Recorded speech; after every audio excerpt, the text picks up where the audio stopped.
So it's a great pleasure and honor to present Bryan, professor from EPFL, a former Yale. Bryan is extremely broad. He's got a lot of work done in networking on, for example, something called structured stream. And it's a single author paper, which is also remarkable in our field. He has been extremely active in a movement of decentralizing everything. So this is his recent developments. He has been also very active with anonymizing anonymity, or that would be the right term, anonymity in the internet. Kind of built a extremely elegant solution as an alternative to Tor without various deficiencies that Tor has, and resilient to a lot of attacks that Tor is not resilient. So it's very interesting work, and I hope that he will cover a little bit of it here. And also something that is definitely very well known in SYSTOR's community for deterministic execution, deterministic determinator. The paper that he's got was the IBES Paper Award several years ago. So there's a very broad spectrum of interests and very in-depth understanding of this subject. What is really interesting about this work, I believe, is the fact that it kind of brings together the theory of distributed systems, security, the recent movement in Bitcoin, and blockchain, kind of putting this whole thing in this huge salad that Bryan is, as he always, elegantly makes order of and kind of figures out how it works together well. So please, Bryan. Yeah, thank you. It's great to be here, and that's actually a great term, the salad of decentralization. I should think of that as a good title for the next version of this talk. It truly is a salad too. Yeah, so it's great to be here again. I was here a year ago. My apologies for those of you who saw my talk last year. There will be a little bit of overlap, but I hope not too much. Hope not too much. But I want to start out, before I get into the topic of authorities. I want to ask kind of the basic question. Well, we're all system builders. Why do we build systems? I think many of us have different reasons. I know that, kind of from watching Eddie's talk yesterday, he and I probably have different reasons for building systems, and that's totally fine. But I want to kind of explain, well, why do I build systems? Well, is it for learning or accomplishment? Well, that's a great reason to build systems. I probably, sometimes do it for that, but that's not my main reason. To make stuff go faster, that's another good reason. It's very useful to a lot of people to make things, go faster. Make something useful that other people can use, that's another great reason. But the reason that's kind of, in some sense, most close to my heart is in hopes of someday, somehow empowering people. In really in some potentially important way. And I want to ask, like, who here remembers Usenet? Yeah, a few of you. Yeah, good. Yeah, so this Usenet has been probably largely forgotten by the current generation because it's it's ancient history now. But it was awesome because to me, it was the first real decentralized system that was kind of widespread. It was a massive, basically gossip-based forum that even predated the internet because it operated on modems that didn't need constant connections.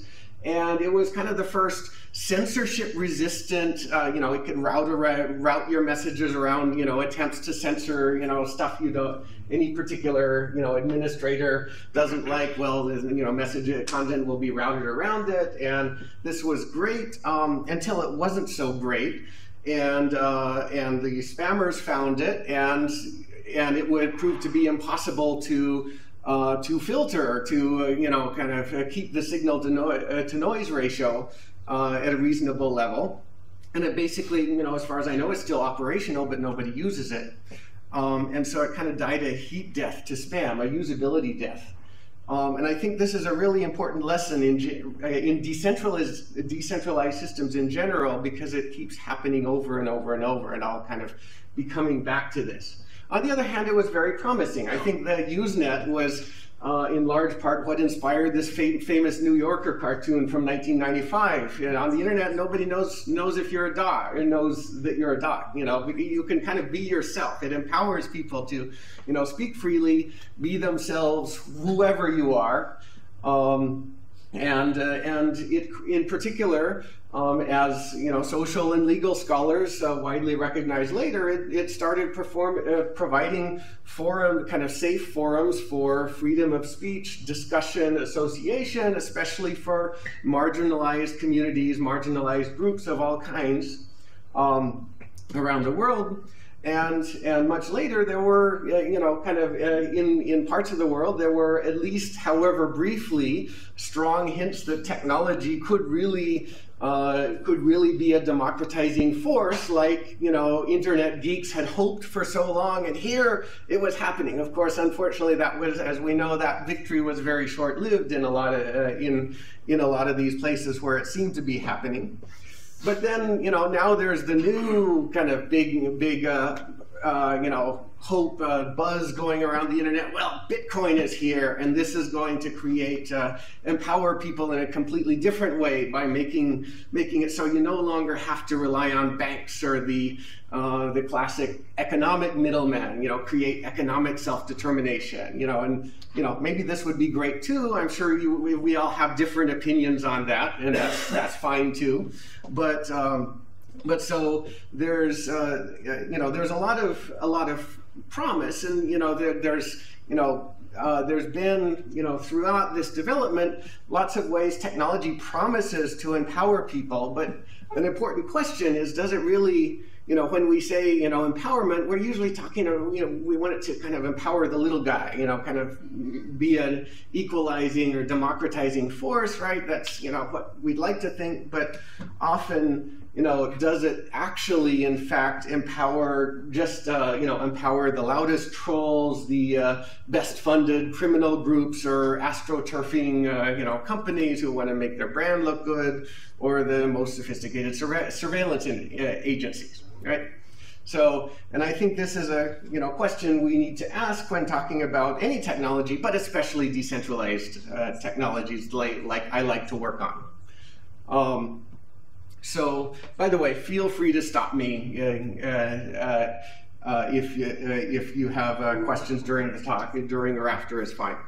So, so I want to first briefly touch on my recent work that Mark alluded to, building anonymity systems, which is what really motivated and kind of launched my current phase. But in some sense, it's all one big body of work to try to figure out, can we build decentralized systems that actually work? And this is kind of a long-term grand project that's still far from over, far from done. But you know, we're trying to take some baby steps. So taking the lessons from trying to build anonymity systems, I got into this topic of, you know, what these online authorities, what do they mean? How can we make them better? And we're taking some baby steps, one on transparency through decentralized witness co-signing, others related to public randomness, and then this is what gets us into the scalable blockchain and cryptocurrencies.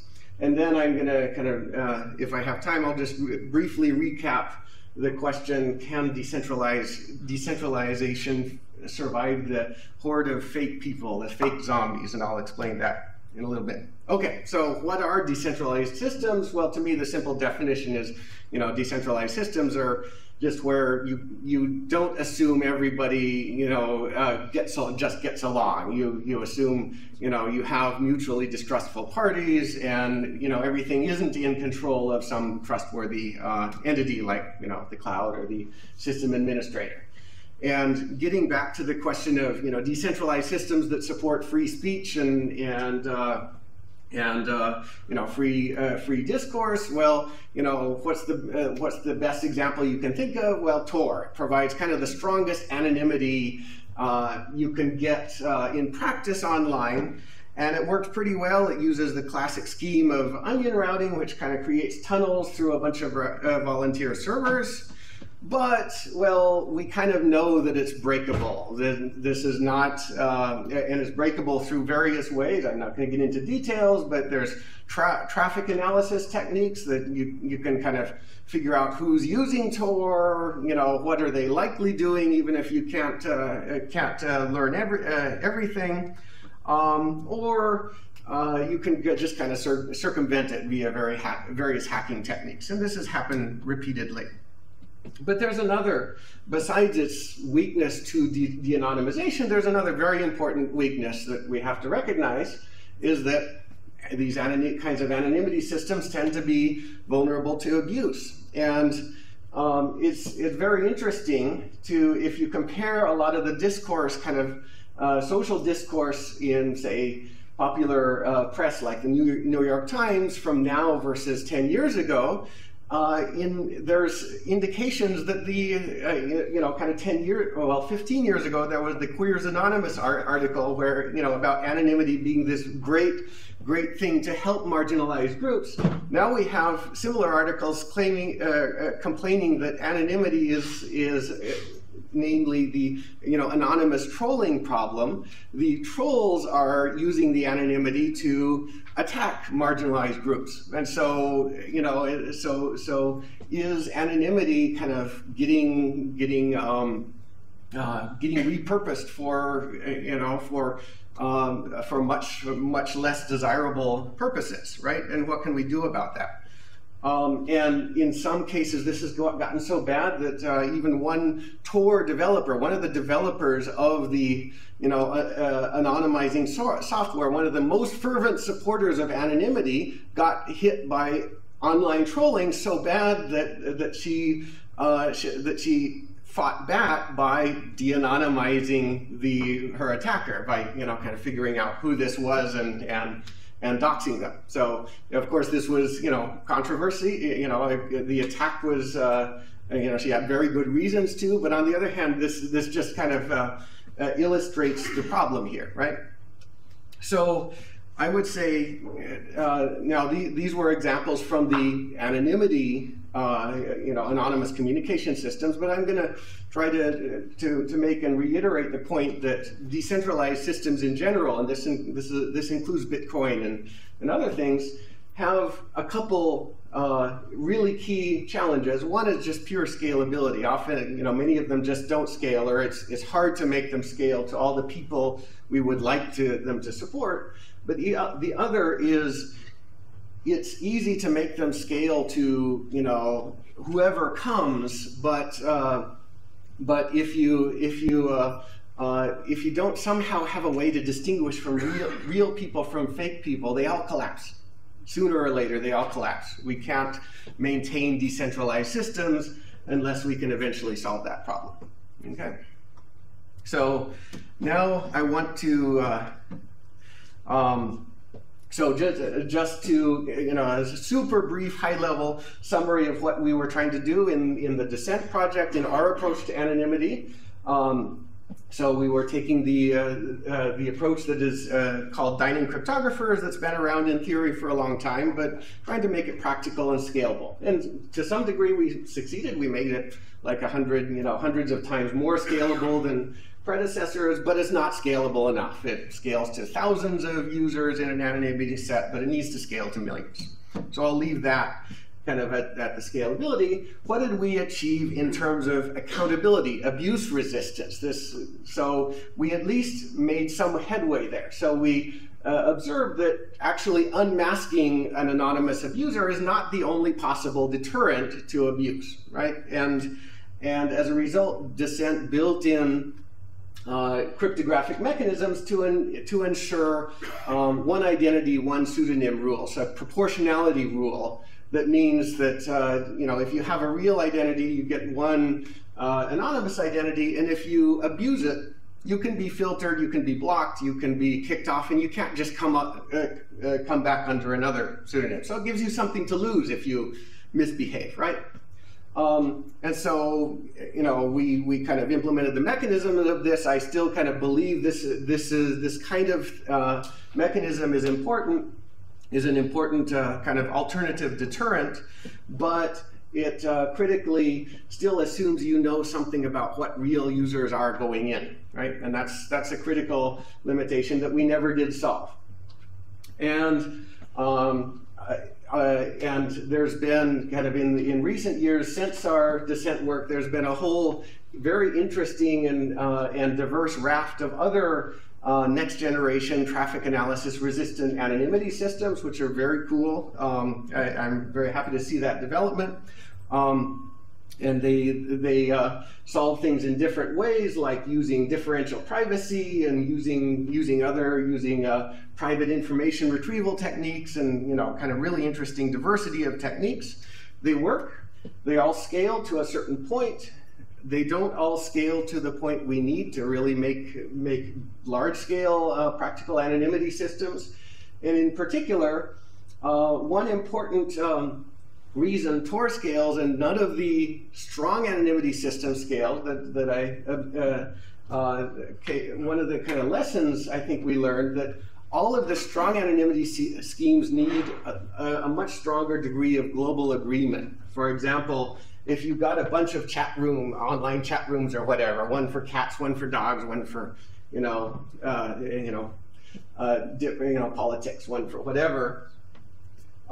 You can no longer just have each user making their own decisions independently, like happens in Tor. That doesn't produce traffic analysis resistant strong anonymity schemes.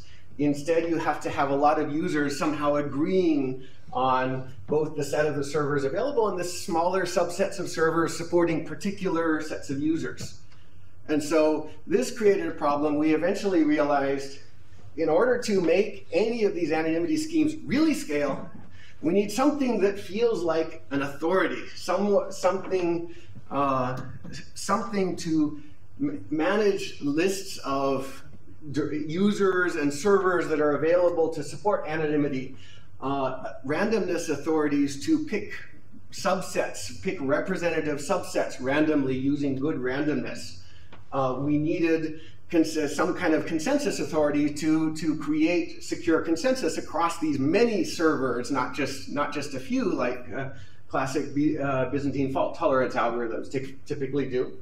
And so we kind of decided, in order to scale any of these anonymity systems further, we need to look at this problem of authorities. And we kind of know how to build authorities in the internet. You use another level of indirection. An authority is just a level of indirection, right? And that always works, but the easy way to make them is centralized. And this is what led to our current phase of work. How to deal with this authority problem. We need decentralized authorities, but we don't really know how to build them. And as we looked at that further, we realized there's an opportunity, even for all the people out there who don't believe in decentralized systems. And it's fine for all of you who might not, who might feel that cloud, kind of centralized clouds and all of that is just fine. That's okay. But it turns out that even if your goal is not like me to kind of make decentralized systems work, we discovered that there's a lot of dependence on existing centralized authorities that actually could be made more secure if the authorities themselves could be decentralized better, right? And so this is just some of the example of the types of authorities that our standard internet infrastructure depends on all the time. Notaries, naming services, time servers, certificate authorities, software update services, things like that. And a lot of these kinds of authorities are deployed, but are they really trustworthy? And well, we know from lots of security incidents that they are not. Certificate authorities have gotten hacked and they've gotten their keys stolen repeatedly. Lottery randomness authorities get hacked. Software code signing keys regularly go onto the black market, so that malware writers can buy keys to sign their malware with to make it appear legit. And occasionally a company like D-Link just accidentally publishes their private key on the web, which makes life really easy for the malware writers. And even as we've learned recently from some of Sharon Goldberg's group at BU, even super basic, things that how could you get this wrong type services like time services are horribly broken and insecure too, right? So what's the problem here? Well, the problem is there are several problems. One is, in order for a user to do practically anything, the user has to know what's the current time, what's a relevant public key or whatnot in order to connect to anything. And to do that, he has to rely on some authority somewhere. And so the authorities are very central and very critical. And what do the authorities do? They usually just make statements, often simple statements, but the point is the statement the authority makes is very, very critical. It's typically digitally signed by the authority's public key. Which is great until the authority is compromised in some way, right? And the first problem is if the authority is compromised, this affects a lot of users because the compromiser can either can make the authority behave badly and use that to compromise a lot of different users that are reliant on the authority. Another problem is there are actually many authorities, and the way they're often organized, especially in the certificate authority world, is kind of weak links. The attacker only has to compromise one to compromise the whole universe, right? A third problem that's not that people often don't think about is that people often kind of assume if an attacker compromises the authority, they're going to compromise it in place. That's kind of what the notion of compromised authority seems to suggest. But what we're seeing more and more is because secret keys can be just stolen and taken away, the attacker can just leave the authority behaving indistinguishably from a good authority, leave it in place, and take the secret key away from into another part of the world where the attacker controls the turf and can better avoid detection and create evil twins of the authorities that do something else, right? And this is the kind of thing we're seeing more and more in advanced persistent threat types attacks, where the authority wants to control the turf and try to evade detection for as long as possible, right? And finally, the fourth problem is this is kind of everybody wants in to this compromising authorities and using them for whatever their ends are, whether criminals or surveillance or whatnot, and even kind of We've had a significant controversy back in the US recently about a certain law enforcement organization wanting to compromise a certain code signing, software update signing authority that a lot of us are probably familiar with, right? So what can we do about this? So my thesis is we have to assume that no individual hardware system, software system, administrator, person, or organization can be expected to be completely invulnerable to compromise or coercion, and we need to decentralize them. We need to split the trust. We need to move from a weakest link to a strongest link model, right? And there's, of course, examples how to do this. We've known for a long time the basic principles of things like threshold cryptography, Byzantine fault tolerance. These are good. The Tor anonymity system has a directory authority that's a pretty good, solid kind of first cut at this trust splitting. It splits the trust across 9 or 10 directory authorities that have to do a majority signature on new consensus documents. But is this enough splitting? Is it still unlikely or really infeasible that a powerful attacker could either hack or coerce away 5 of those 9 or 10 keys and get the ability to create a completely fake kind of directory view to whoever the attacker wants to attack, right? So this is where kind of my scalability goals are not just to get from weakest link to strongest of a small number of servers or links, but to really decentralize, to create authorities whose trust can be split across hundreds or thousands of diverse nodes. And so that's been the goal of my group's recent work at EPFL. So how do you decide, how diverse should this be? I don't have a magic number. I'm not going to propose a magic number. But the real point is we need to be able to scale the trust and scale the trust splitting as much as we need to make sense in a given situation to some group that makes sense. And some groups that might make sense are, for example, the hundreds of certificate authorities out there, or the thousands of top-level domain owners out there that are immediately under the DNSSEC root, which is currently very centralized, at least organizationally.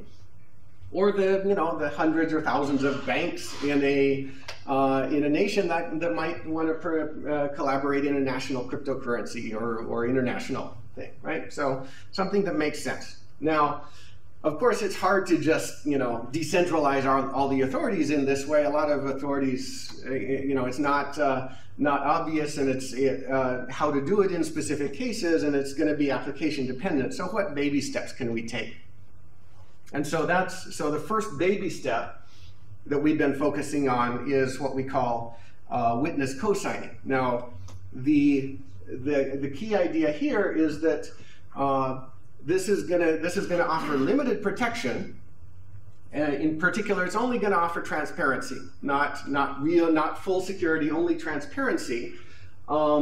But it's going to apply to any kind of authority, right? Without changing the authority too much. So what's the basic principle here? Well, who should watch the authorities are the watchers. Who watches the watchers? Well, we need witnesses of some kind. And so we're going to add witnesses to these potentially vulnerable authority.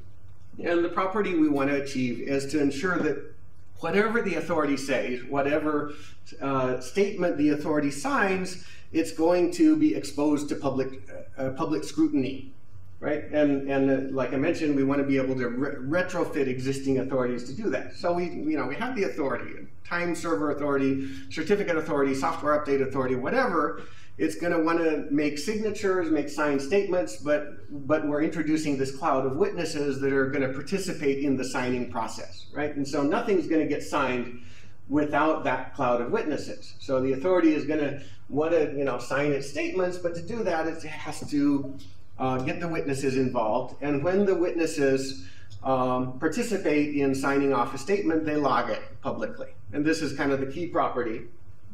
And then clients that rely on these statements are no longer just going to take the authority's signature alone, but they're going to demand a sufficient number, for some definition of sufficient number of witnesses as well. And this kind of allows the client to see within the signature, kind of encapsulated within the signature, cryptographic evidence that, not only does the authority claim this to be true, but a lot of people have seen the authority claim this to be true. So if it's not true, then hopefully somebody out there will notice, and it's not just me that's seeing this weird, potentially not untrue thing, right? So that's the admittedly limited, but I think important security property we're achieving. Now, do the witnesses know whether these statements are good or bad, right? And the answer is no. Unfortunately, it might be, and often is, the case that the authority, only the authority has the information.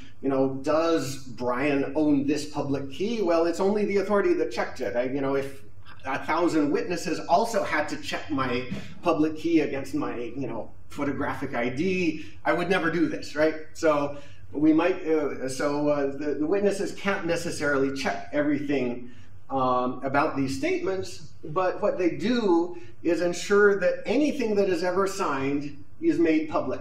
So if the authority is broken or coerced, its keys are stolen and used in a secret attempt to compromise particular targeted individuals or whatnot, the attacker is faced with two choices. The attacker can can just try to use the authority's private key by itself, but he won't be able to create a valid signature unless he also compromises a bunch of witnesses and private keys. Or the authority can sign the thing and pass it to all those witnesses and get all the witness signatures. He can do that, and then he'll get a valid thing to hand out. But then all those witnesses will have seen the thing being signed, and it'll be public knowledge. And then Symantec and Kaspersky and stuff will hopefully be watching and note it and be looking for something bad. Yeah. Is this different from like Ben Laurie's certificate transparency yes. idea? Mm-hmm. And that's a really good question, and I'll get to that in a few minutes. What the difference is. It's very similar in Go, but has important different properties. So yeah, thanks. Yeah. So in some sense. This is not just a protection, but a deterrent. So the potential authority, it can help protect the authority by saying, the authority can say, well, okay, somebody tries to come to us and coerce us, say, to give up their key or sign something we don't want to sign. They can say, well, yeah, you can force us to do that, but if you do, it'll get out. We can't keep it. We can't help you keep it under wraps, and it'll get out and produce a big public scandal or whatnot, hopefully. And so it has kind of a Ulysses Pact element as well. Now, I'm going to skip over all the, there's some technical details. It's in the paper. The only thing I'll really say is the signing builds on lots of standard crypto techniques, standard well-known digital signature techniques, and standard networking techniques like aggregation trees. Really, there's nothing highly new here, only just kind of putting them together in the right way to make it work. And so I'll basically leave it at that. Kind of the crypto works out with do the aggregation trees in the right way. And the only real lesson is it's basically when we do it this way, we get much better scalability. This really works and scales if needed up to thousands or even tens of thousands of signers. So we can get a lot of witnesses if we need. Like I said, I'm not saying we have to get to a particular point, but in comparison with just kind of aggregating a bunch of individual signatures or using Shamir secret sharing, we get much better scalability, both in terms of signing time and in the signature, the size of the signature that the clients have to receive and verify and stuff. So now to get to Brad's question.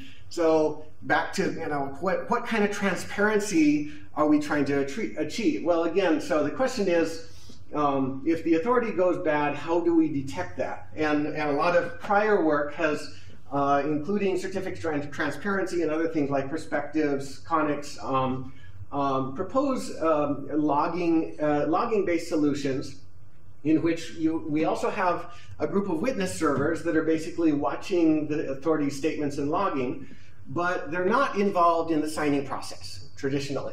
And so in order to detect something's wrong, these systems rely on gossip. So they rely on the assumption that the true owners of the public keys or whoever can check the statements will be gossiping with these log servers, and the users, just as importantly, the users will be gossiping with these log servers.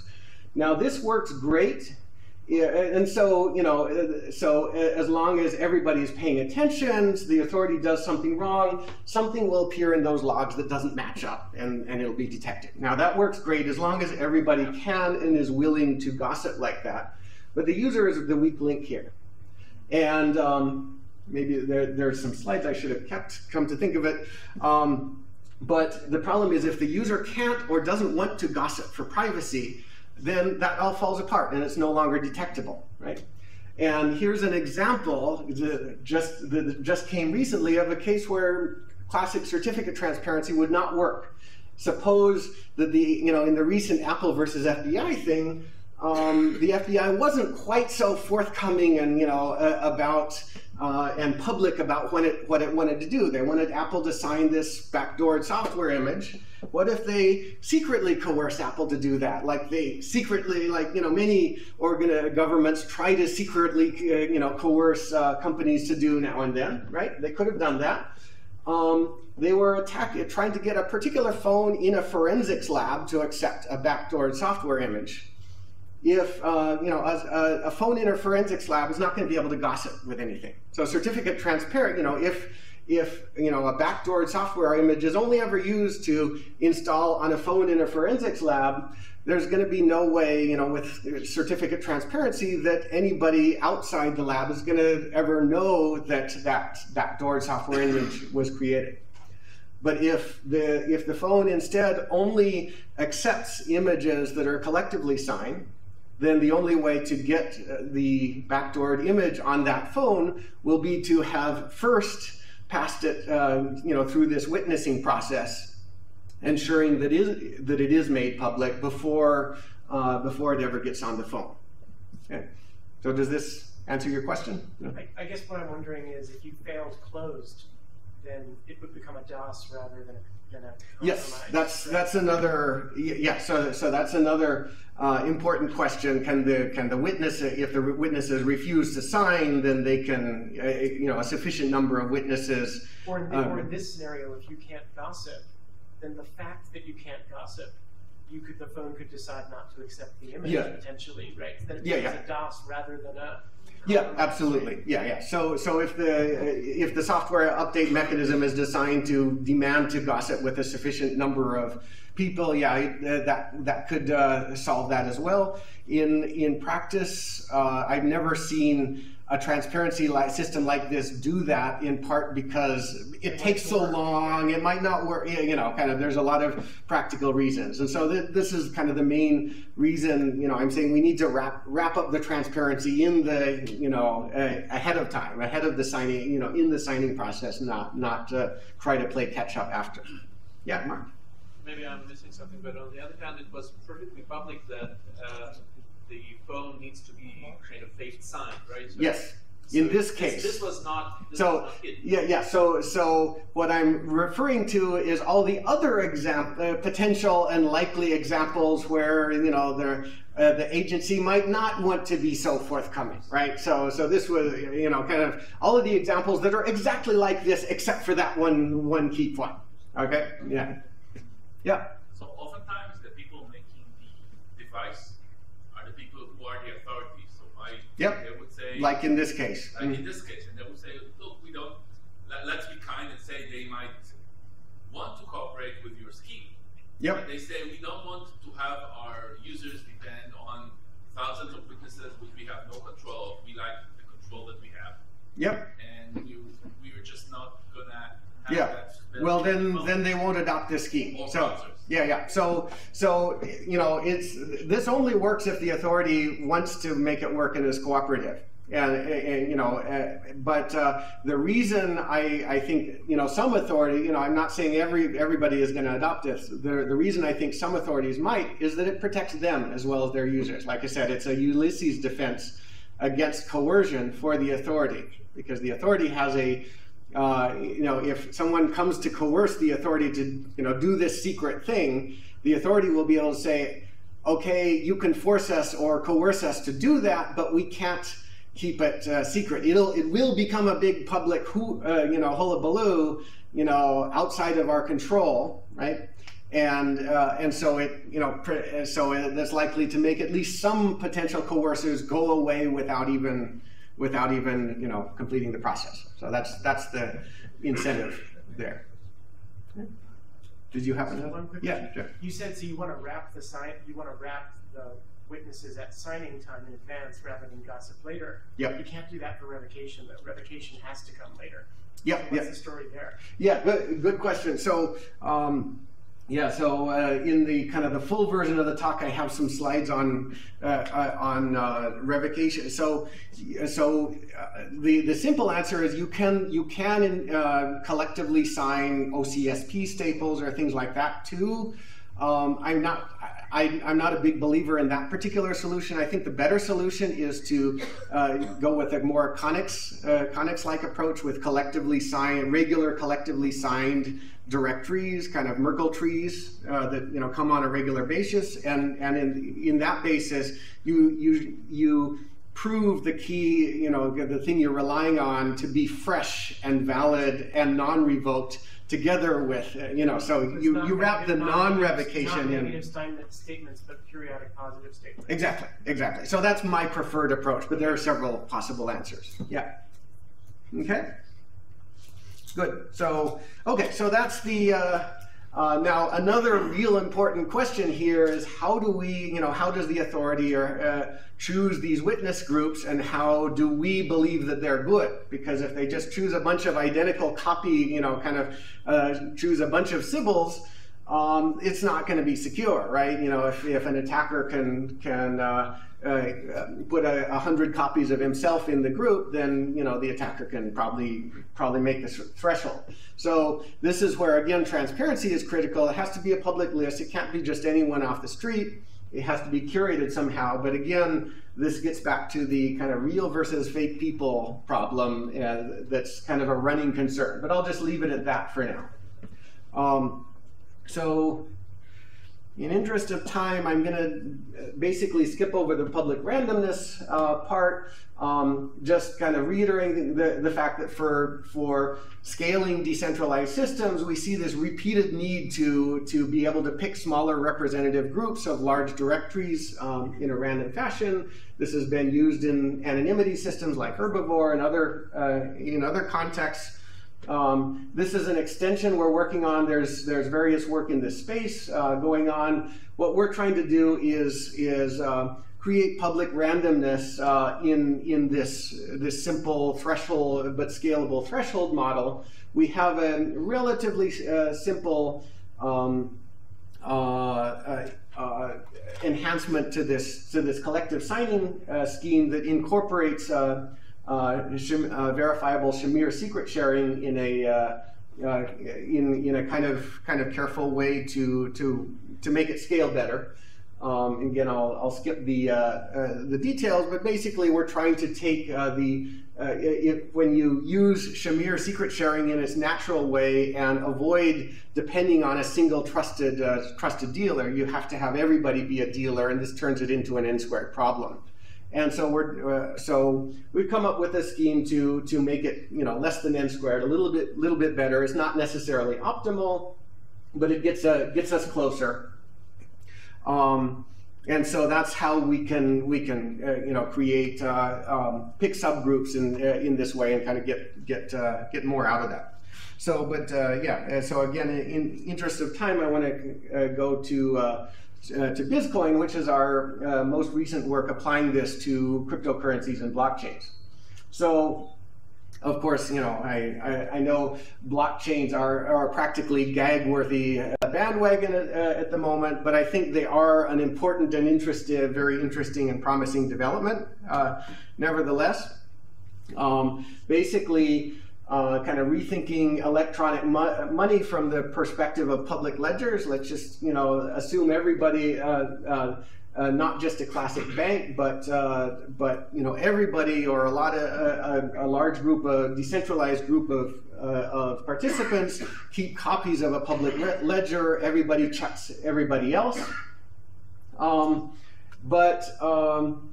this is a powerful idea, and Bitcoin kind of was a big improvement in this, but it has huge challenges in terms of both scalability and usability and security. And so we're trying to that's what we're trying to address in this recent work that's going to be appearing in Usenix security. And so there's really just two ideas I'd like to hit on this topic. So this is the classic blockchain structure. It's just long before the term blockchain was around, we knew this is a tamper-evident log, not a new idea. And each block contains a Merkle tree full of transactions. The key, innovation, of course, with Bitcoin and other cryptocurrencies was the way you extend that log in a decentralized fashion. And this works, but it's slow. It takes 10 minutes or like up to an hour if you really want to be certain your transaction is committed. And it requires this horrendously inefficient process known as mining, basically solving hash functions. And again, without getting into details, all these miners are basically playing a lottery by running hash functions, and whoever gets the next ticket gets to extend the blockchain by 1 block. This is only probabilistically consistent in that 2 miners can win new blocks and extend the chain at about the same time in conflicting ways. But if they do, hopefully that will be resolved soon when one of them gets extended further and everybody jumps to the longest chain. So that's just kind of the classic longest match rule. But inconsistencies can persist, can exist, and can persist for some amount of time, right? So we are by far not the first to suggest the idea that, well, we've got this stuff, this literature called Byzantine fault tolerance that's been around for a long time. We know how to solve this, right? To make consistency work in a decentralized fashion, and that's true. But except for 2, this provides strong, strict serialization, assuming the security assumptions are met. But in practice, this assumes a fixed, well-known group of participating nodes, and in practice, implementations typically assume n is small. Like 4 is the most common value because that's the minimum. 5, 10, 20 at most. Here we really, classic PBFT assumes the consensus group is closed. Bitcoin kind of opens it up, says, hey, anybody can come mine, right? How do we solve that? And PBFT implementations typically assume n is small, but Bitcoin has a lot of miners, even though it's not as decentralized as many would like. Still, there are hundreds, maybe thousands of miners, maybe a lot more. And so the way what our work does is it basically addresses these 2 problems. First of all, the problem of picking the group that's going to be the BFT consensus group, the group that's going to that's going to vote that's going to do the 2/3 majority vote on what to commit next and ensure that nothing can be rolled back or changed after that, right? So we're just going to do BFT, but we're now going to use a dynamic sliding window consensus group consisting of the last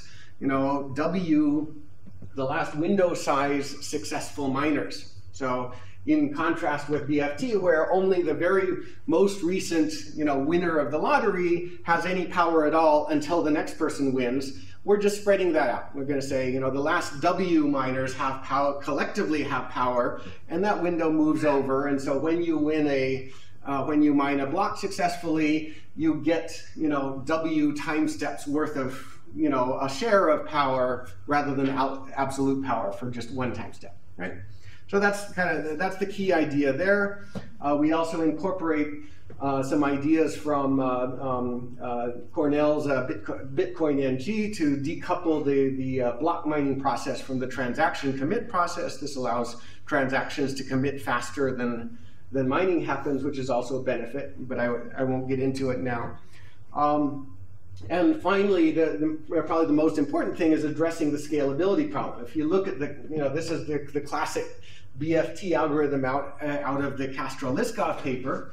The 2 most critical parts of the process are basically all-to-all sign-offs, where the current leader proposes something to be committed, and then it first has to get sign-off from everybody saying, yes, this can be committed. It's consistent with what's been committed so far. That's the prepare phase. And then it has to get sign-off from everybody saying it has been committed. So that's just the quick intuition. But these are kind of, everybody has to convince everybody else that this has happened, right? And that's what has to happen there. And if you do it in the obvious way, it's again in kind of an n² problem, which is fine if n is 4, but not so fine if n is 1,000, right? And so this is what we solve by replacing those, all-to-all sign-offs with collective signatures. The leader just uses this tree structure to gather a sign-off signature efficiently. Say, okay, everybody perform a prepare signature. Everybody, a sufficient number of nodes sign off. The leader then just broadcasts that signature back and says, here's the evidence that this round is prepared. Okay, now everybody form the commit signature, right? And once that's done, the leader, basically everybody has independently checkable evidence all in one compact digital signature that, yes, this transaction has committed, right? And that's immediately checkable by anyone without a lot of communication, right? So it's basically using collective signing just as a simple but important optimization to make BBFD scale a lot better. So, and it makes it scale, it makes consistency happen faster. I will skip over that. This is still early ongoing work. It has a lot of limitations. PBFD, has never been perfect. There are potential DOS issues that we have not yet solved. And potentially most importantly, when applied to Bitcoin, like I said, we're still using the mining process here to choose these sliding windows, and mining is still a big weakness of all these cryptocurrencies. And so mining is the kind of the conspicuously unsolved problem here that we haven't addressed yet. Yeah. Just one question: because you're using a tree, does that make liveness more challenging? Because good question. Now, you lose a whole part of your majority. Yeah. So the first answer is that the tree is not static. So if a node goes offline, even a kind of an upper level node with a lot of children, so that'll force that signing round to restart, but the leader can restart with a different tree. So the structure of the tree doesn't matter in terms of what signature gets generated or something. So that can be reformed at any time to route around somebody that drops offline. On the other hand, there are a bunch of second order concerns, like, if an attacker has k different nodes, can they cause k successive restarts to cause DOS to last for a while? Yes, that's a problem. We've thought of ways to address that, but haven't implemented them so far. Addressing that causes some other, other concerns, and so there's a bunch of trade-offs there. So, yeah. Okay, but one of the real problems, of course, is we haven't solved the mining problem, and if you look at things like Bitcoin, Bitcoin kind of started out, of course, centralized among a small group of developers. Then it kind of exploded. A lot of people got involved, but now it's collapsed again. Now, like somewhere between 5 to 10, miners collectively have, kind of 90% of the mining power, basically, and it's become a re-centralized system. And basically the upshot is mining is a horrible solution to the Sybil attack. And so that's kind of the continuing problem. And so that's what we've done so far in this, but throughout all of this, maybe I'll just end on this since I know I'm out of time. So I talked about a couple key challenges throughout several types of decentralized systems, anonymity systems, and these authorities and blockchains. Both the problem of scaling them, but also the very drastically unsolved problem of kind of basically the Sybil attack that we still haven't solved. And I started out mentioning Usenet. Well, this problem, the inability to distinguish real from fake people, killed Usenet. Maybe it's killing Tor. Maybe it's killing the acceptance of anonymity as too many anonymous trolls use anonymity. Is it killing Bitcoin by re-centralizing mining? And I want to kind of make the proposition that maybe there's just no pure technology solution to this, and we got to recognize that this particular problem has to be connected to the real world, and we've got to come up with real world ways to distinguish real people from fake people to make decentralized systems actually secure. Okay. So thank you, and if there's any time for questions, I'd be happy to take.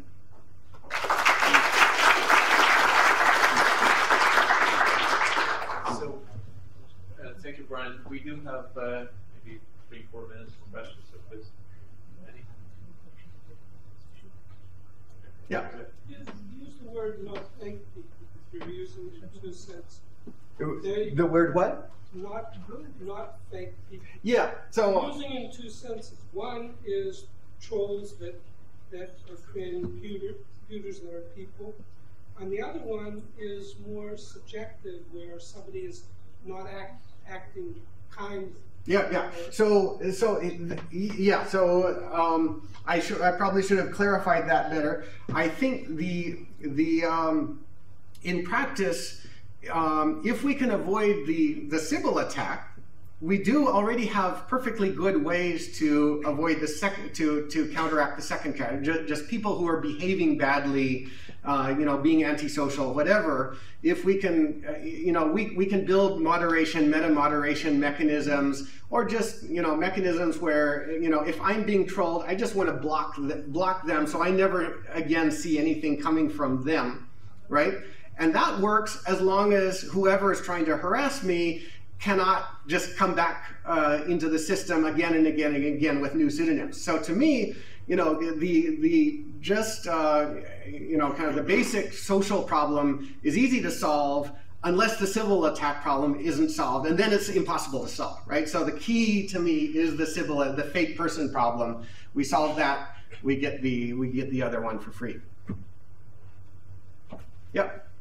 There's also a problem with having just one account or ID associated with one person forever, because some people change or regret what they've done. Oh yeah. Maybe they have been subjected to some, close community that sort of refers to that. Mm-hmm. Yeah. So, and I'm, I didn't get very deeply into this topic. I wouldn't propose that, you get only one pseudonym per person forever.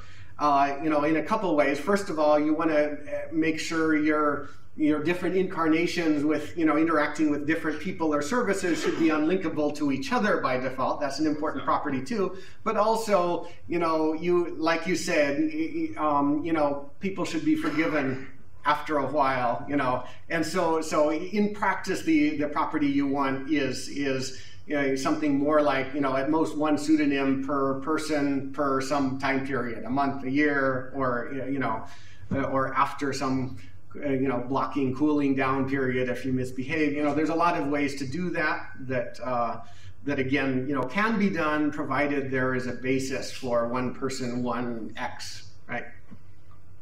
Yeah. I have a general question. To what extent do these schemes rely on an independence assumption, in the sense that compromising any single computer, whatever, is equally hard, and not once I got one? Yep, all of them. Yeah, all of them. So critically depend on. So the whole purpose of scaling the trust splitting, of course, is to be able to tolerate more of that, right? So if there are, if there's only 10 Tor directory authorities, then you only need to compromise 5 of them, and and everything's toast. If there's 100 or 1,000 replicas of witnesses or something like that, then you can pick a much higher threshold. You can tolerate maybe you can tolerate hundreds of colluding malicious replicas before the security of the whole system falls apart. So in part that's a numbers game, and being able to scale the trust splitting is about being able to play the numbers game from the defender's perspective, right? But then, for that game to work from the defender's perspective, we also have to have some belief that these are at least somewhat independent. There's some reason to hope that these are independent. And that's what, again, gets back to the kind of the Sybil attack problem. We've got to know that the member, the witnesses, whatever, are in some sense real and distinct organizations. Maybe some of them are secretly colluding, but if we really know that they're real and distinct, hopefully we can be very certain they are colluding. But if they're just a bunch of Malkoviches, then we have no certainty of that at all, right? So, but believe that we have to okay. start. Okay, thanks a lot. Right. Yeah.